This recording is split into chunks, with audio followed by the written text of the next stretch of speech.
পিঠাটা হচ্ছে একদম হচ্ছে নরম। আর এখানে হচ্ছে আপনারা কিছু কলা দেখতে পাচ্ছেন, আর কলাগুলো হচ্ছে একদমই নরম হয়ে গেছে। তো আমার হাজবেন্ড হচ্ছে কালকে অনেকগুলো কলা নিয়ে আসছিল, ম্যাক্সিমাম কলাই হচ্ছে এরকম হচ্ছে নরম হয়ে গেছে এবং কালো কালো হয়ে গেছে। আর অনেকগুলো আছে যেগুলো একটু ভালো, আমি ওগুলো হচ্ছে এক জায়গায় রেখে দিচ্ছি। আর এগুলা চিন্তা করলাম কি করা যায়, আমার বাচ্চারা এত নরম কলা খায় না, আসলে এত নরম কলা হচ্ছে কারো কাছে খেতে ভালো লাগে না, কলা একটু শক্ত থাকলে খেতে ভালো লাগে।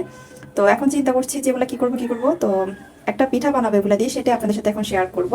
তো চলুন শুরু করা যাক। হ্যালো, আসসালামু আলাইকুম, সবাই কেমন আছেন? আমাদের আরেকটা ব্লগে আপনাদের সবাইকে ওয়েলকাম জানাচ্ছি। তো আমি হচ্ছে এই তো একটা হচ্ছে বাটির মধ্যে কলাগুলো হচ্ছে ছিলে নিয়েছি, যতটুকু মানে যতটা লাগে আর কি। আমি এখানে 4টে নিয়েছি, আমাদের হচ্ছে পরিবারের লোক সংখ্যা অনুযায়ী হচ্ছে আমি নিয়ে নিয়েছি।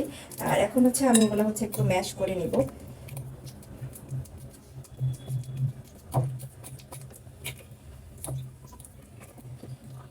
এই কলা পিঠাটা হচ্ছে আমরা সবাই পছন্দ করে। পিঠা কে না পছন্দ করে বলুন তো, পিঠা তো সবাই পছন্দ করে, তাই না? এই যে দেখতে পাচ্ছেন কলা হচ্ছে আমার ম্যাশ করা শেষ। আর এখন হচ্ছে আমি যা যা উপকরণ লাগবে সেগুলো হচ্ছে দিয়ে দিচ্ছি, আপনারা আমার সঙ্গেই থাকুন।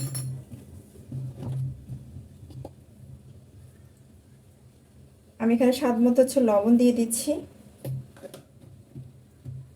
আর আমি হচ্ছে চিনি দিব না, কারণ হচ্ছে কলার মধ্যে প্রচুর পরিমাণে হচ্ছে মিষ্টি আছে, সেজন্য চিনি দিব না। যদি আপনারা কেউ যদি মিষ্টি আরো বেশি খেতে চান সেই ক্ষেত্রে হচ্ছে আপনারা দিতে পারেন, বাট আমার হচ্ছে এই মিষ্টিতে হয়ে যাবে, আমি আর দিচ্ছি না আর কি। আসলে আমি যেভাবে বানাই সেভাবে আপনার সাথে শেয়ার করছি।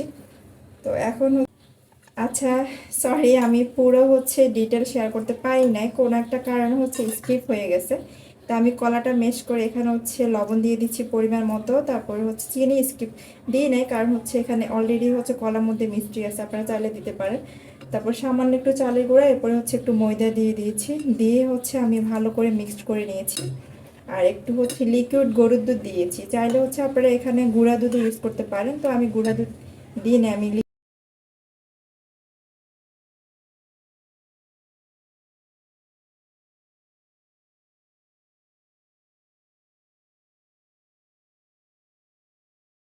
আমি তেল দিয়ে দিয়েছি একটা পাইপের আচ্ছা, আর মধ্যে, তেলটা এখানে গরম হচ্ছে হয়ে আমি গেছে। আর খুবই এখন হচ্ছে আমার ইম্পর্ট্যান্ট একটা বাচ্চাদের জন্য হচ্ছে আমি দুধ গরম উপকরণ করে নিচ্ছি দিয়েছি, সেটা হচ্ছে ওদেরকে একটা ডিম দিয়েছি। সন্ধ্যা ডিমের কারণে খাওয়ানোর কিন্তু জন্য এই আর কি। পিঠার টেস্টটা অনেক তো অনেক এখন বেড়ে যায়। একটা একটা তো করে আমি একটা পিঠাগুলো ডিম হচ্ছে দিয়ে আমি সব দিয়েছি। দিয়ে দিব।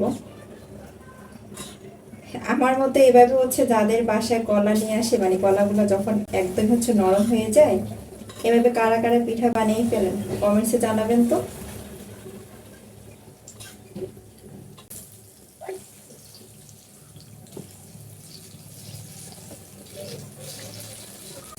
আচ্ছা, পিঠাগুলো হচ্ছে হয়ে আসছে, আমি এরপরে হচ্ছে নিয়ে উঠিয়ে ফেলবো। আর আপনি এটা থেকে হাঁটবেন না কেউ, আসলে হচ্ছে আমি পিঠা যেটা দিয়ে উঠাই সেটা হচ্ছে আমার বাচ্চারা ভেঙে ফেলছে, তো এখনো বাইরে যাওয়া হয় আর আনতে পারি নাই, তো সেজন্য হচ্ছে চামচ দিয়ে হচ্ছে উঠাই নিচ্ছি আর কি।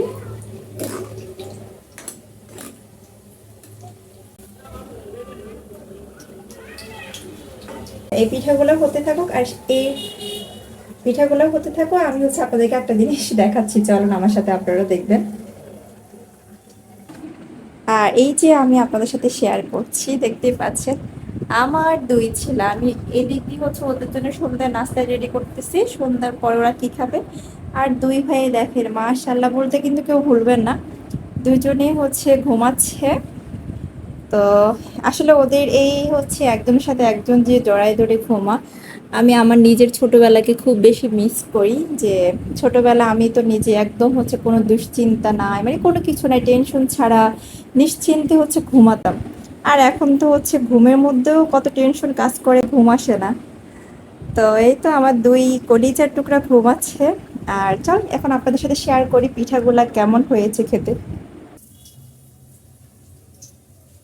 আচ্ছা, এবার হচ্ছে আমি আপনাদের সাথে পিঠাগুলো শেয়ার করে দেখেন, মাশাআল্লাহ এত সফট হয়েছে। আর এই পিঠাটা খেতে কিন্তু অসম্ভব মজা। গরম, আমি সেজন্য ভালো করে ধরতে পারতেছি না, দেখেন একদম হচ্ছে সফট, অনেক সফট হয়েছে। বিসমিল্লাহির রহমানির রহিম।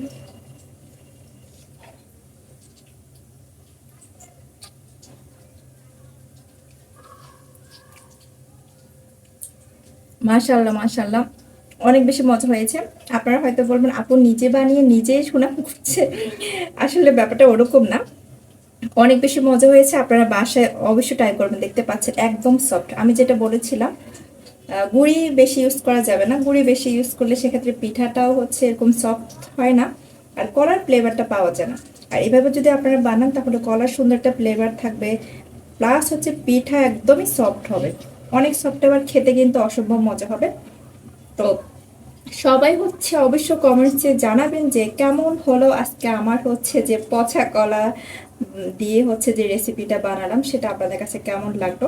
আসলে আমাদের বাসায় কম বেশি সবারই হচ্ছে কলা থাকে, কলা সবারই খাওয়া হয়, পছন্দের একটা জিনিস। কিন্তু ম্যাক্সিমাম অনেক সময় দেখা গেছে একদিন দুদিন পরে হচ্ছে কলা পেকে যায়, তো সেই ক্ষেত্রে এটাই হচ্ছে একমাত্র ওয়ে কলাটা নষ্ট না করার, কারণ টাকা দিয়ে কিনে আনি তাই না, এটা অপচয় কেন করব। তো এইভাবে হচ্ছে পিঠা বানিয়ে খেতে পারেন। তো আজকে ভিডিওটা এই পর্যন্ত, সবাই ভালো থাকবে, সুস্থ থাকবে, আল্লাহ হাফেজ, আসসালামু আলাইকুম।